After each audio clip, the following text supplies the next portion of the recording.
இந்த வீடியோவில் முட்டையை வச்சு தான் சைட் டிஷ் பண்ண போகிறோம். அதுக்கு தேவையான பொருட்கள் முட்டை, வெங்காயம், தக்காளி, காய்ந்த மிளகாய், கருவேப்பிலை, கொத்தமல்லி, மிளகுத்தூள், மஞ்சத்தூள், மிளகாய்த்தூள், உப்பு. ஸோ இப்போ தோசைக்கல்லில் பண்ண போகிறோம். தோசைக்கல் அடுப்பில் வச்சு சூடு ஏற்றிட்டு 2 டேபிள் ஸ்பூன் எண்ணெய் ஆட் பண்ணிக்கோங்க. அதில் சின்ன சின்னதாக கட் பண்ணியிருக்க வெங்காயத்தை ஆட் பண்ணிக்கோங்க. ஒரே ஒரு காஞ்ச மிளகாயை கிள்ளி போட்டுக்கோங்க. கருவேப்பிலை சேர்த்துக்கோங்க. நல்லா வதக்கிக்கோங்க. இப்போது சின்ன தக்காளி ஒன்று கட் பண்ணி சேர்த்துருக்கேன். கொத்தமல்லி சேர்த்துருக்கேன். நல்லா வதக்கிக்கோங்க. தேவையான அளவு உப்பு சேர்த்து நல்லா வதக்குங்க. உப்பு சேர்க்குறதுனால தக்காளி சீக்கிரமாக வதங்கும். மஞ்சத்தூள் 2 பிஞ்ச் சேர்த்துருக்கேன். மிளகாய்த்தூள் உங்களுக்கு காரத்துக்கு தகுந்த மாதிரி நீங்கள் சேர்த்துக்கோங்க. மிளகுத்தூள் சேர்த்துக்கோங்க 2 பிஞ்ச் சேர்த்து நல்லா வதக்கிக்கோங்க. இப்போது 2 முட்டையை உடச்சி ஊற்றிடலாம். இதில்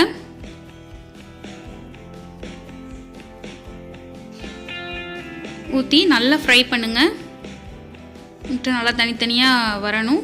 அந்தளவுக்கு ஃப்ரை பண்ணி உங்களுக்கு தேவைன்னா இப்போது 2 பிஞ்சு மிளகுத்தூள் சேர்த்துக்கோங்க. சேர்த்து நல்லா ஃப்ரை பண்ணிக்கோங்க.